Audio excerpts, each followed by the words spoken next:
Maili Sarasuakin juntau gara, izan be Biharraren egia izeneko olerki bilduma bat argitaratu dau.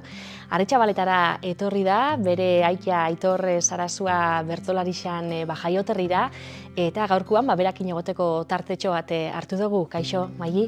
Kaixo. Ze moduz? Ondo. Ondo? Ikusten zaitugu, horre eskuetan, zure lehenengo olerki bilduma argitaratu duzu, ezta? Konta idazu?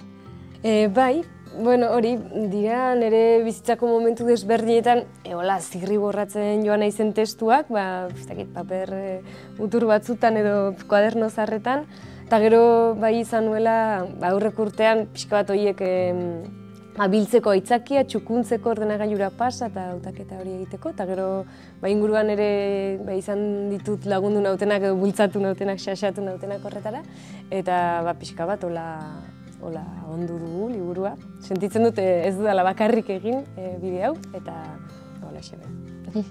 Beraz, hasiera baten, liburu moduan ero argitaratzea pentsatu barik, poliki-poliki idazten joan zaren poema horreik jaso dituzu, ezta?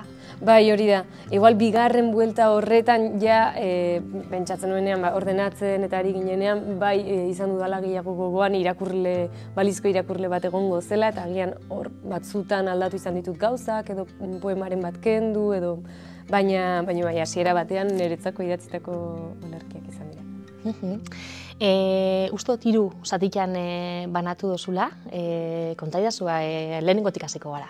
Bai, lehenengo zatia katez beste deitzen da, eta da guk belaunaldi bezala zeren oinordetza edo jaso dugun, pixka bat horretatik idatzitakoak ez dugulako sekula hutsean idazten edo ez garelako hutsetik bizi, eta hor sartzen dira, nik adibidez nire ibilbidean zehar mirestu izan ditudan olerkari batzuk, Lauaxe eta Aresti, Koldo Izagirre, eta baita ere Euskal Herriko borroketan eta ibili diren jende hori guztia, eta baita munduan zeharreko mugimendu iraultzaile desberdinetakoen oinordetza hori ere nola hortik idatzitako olerkiak dira gehienak.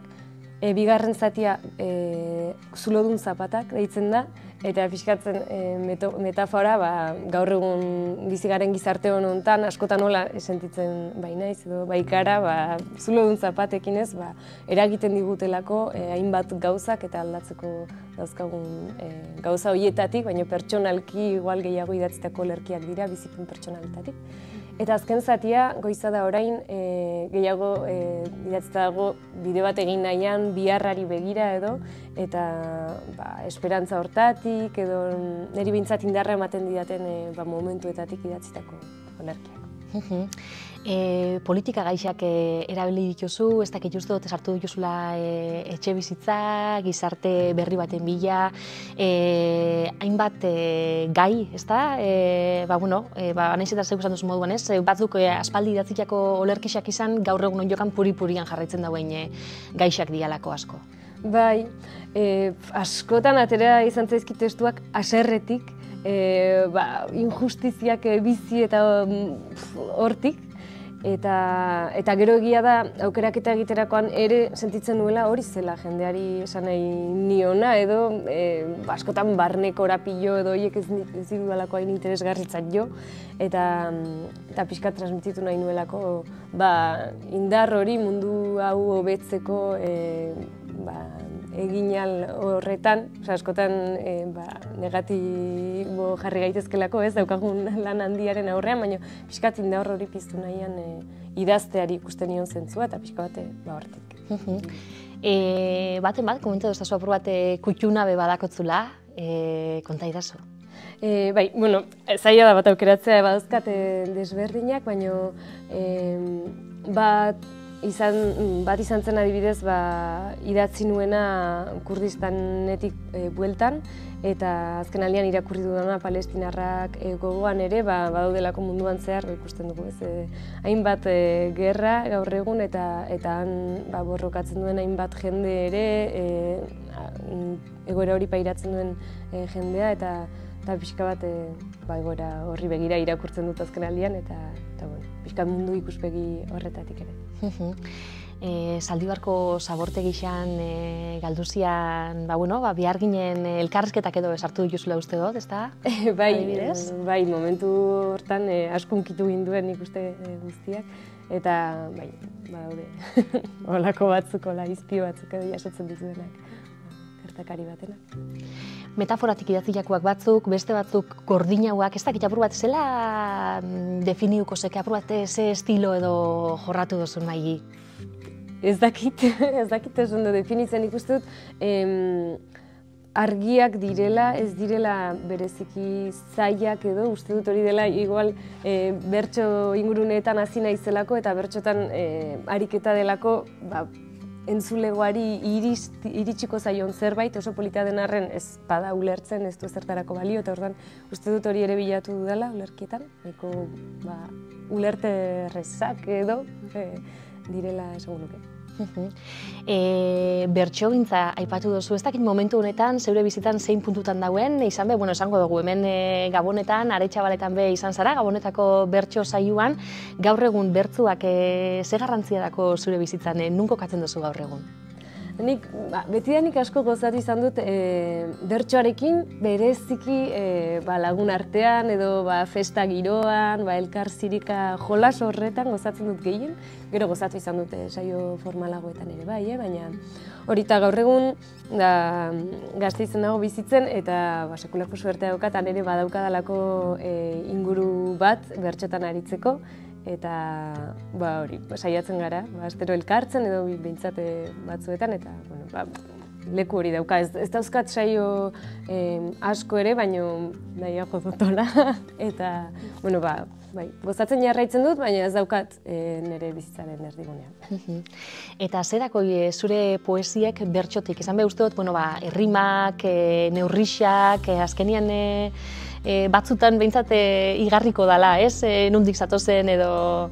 Bai, segurazki nahi gabe, ohitu naizelako asko neurri zehatz batzutan pentsatzen edo ateratzen zaizkit esaldi agian neurtuak edo, eta errimak ere bai, jolas hortan aritu izan naizelako. Baina egia esan, niri ez zait bereziki gustatzen bertso sortak idaztea.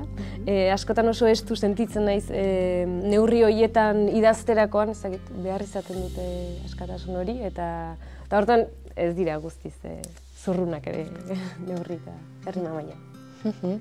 Hemen Aretxabaletan elkartu gara, Maili, zeure aita Aitor Sarasua, Aretxabaletarra, bertsolarixa, ezaguna oso. Ez dakit zuri ona etortzian Aretxabaletak zer sortzen dutzun, ze esan nahi dakon zeuretzako herri honek? Asko egoten naiz hemen, igual astero ez, baina bi astero edola bai, ez dakit familia, amona, lehenkusuak denetik daukadalako hemen, eta bai oso etxeko sentitzen dudala, eta ilusioa egin zidan saio honek, agian beste nunbait izango baliz hartzago sentituko nuke eta tentazio gehiago ikiko nuke ez esateko, baina bai oso gotxo egiten zaite herri hau eta hemen sentitzen dudan jende ingurune hori eta hori da, nire lotura. Lehenengo zeure liburuakin ikusten zaitugu, esan dugu, ez dakit honen ostian, etorriko dian gehiago, Maili, zela ikusten duzun? Nik ere ez dakit, ez dakit. Bai gustatzen zaidala idaztea, baina ez naiz bereziki disiplinatu ez diot nire buruari eskatzen egunerokoan idazte hori, ateratzen baldin bada, bikain, eta bestela ere, oso ondo, ez dakit, ikusiko. Ze, inspirazio hori non bilatzen duzu, non aurkitzen duzu? Ez nuke esango bereziki zerbaitetan aurkitzen dudanik. Uste dut, ez dakit, baina askotan jendeak elikatzen dira. Nire inguruan baldin badaukat literaturaren inguruan ibiltzen den jendea, elkartzen garenak, testua konpartitu, irakurri, horrekin gozatu, edo orain ere nire izpa edo lehenkusua edo kantak egiteko grino horrekin baldin badaude eta letrak idazteko eskatzen badidate, pixka bat horrela, nik uste dut behar dudala tirakada hori edo idazteko askotan. Eta zer da, herritarrengandik jaso duzuna, irakurliengandik, ez dakit gertukoek esan dotzue liburu hori? Egia esan, izugarri harritu naiz zenbat lekutatik deitu didaten, ze leku desberdinetatik gainera, ze jende desberdinak irakurri dutela eta nahiko luketela gaztetxe batean, herri txiki batean, edo liburuaren aurkezpen bat egin, edo hola, eta eta denetik, belaunaldi oso desberdinetako jendea, eta bai, harritu egin naiz, eta bai, esan opari bat izan da hori, niretzako, ez duen espero. Begira, opari hori jaso duzu orduan, zeuke inako horren ostian, ez da? Probate zeuke idatzitako liburu hori argitaratu eta danon eskura jarri dozunean, bueno, begira, zeuke jaso duzu hortik. Hori da, kriston poza ematen du horrek eta oso zorte du sentitzen. Primeran, eskerrik asko Maili eta ondo segi. Berdin, eskerrik asko.